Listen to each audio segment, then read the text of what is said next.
மத புயல் அல்ல மட புயல் வந்து கொண்டிருப்பதாகவும் தமிழர்கள் ஒற்றுமையாக இருந்து அதனை முறியடிக்க வேண்டும் என்றும் நடிகர் சத்யராஜ் தெரிவித்திருக்கிறார். திமுக நிகழ்ச்சி ஒன்றில் அவர் பேசிய கருத்தை இப்போது பார்க்கலாம். வடநாட்டிலிருந்து மத புயல் நம்ம தமிழ்நாட்டுக்குள்ள வரலான்னு பாக்குது, அதை விட்டுறாதீங்க அப்படின்னாரு. அதை நாங்க விடமாட்டோம். நாங்க இல்ல, நாம விடமாட்டோம்.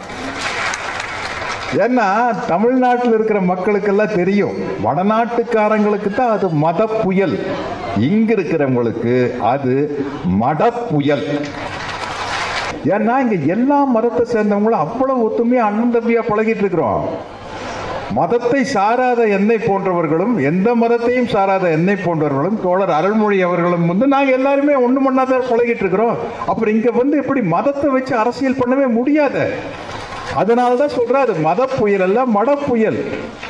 அவ்வளவு ஃப்ரெண்ட்லியா இருக்கிறாங்க. நாங்க எல்லா மதத்தை சேர்ந்தவங்களும் அவ்வளவு ஒற்றுமையா இருக்கீங்களா, இது எப்படி பண்ண முடியும்?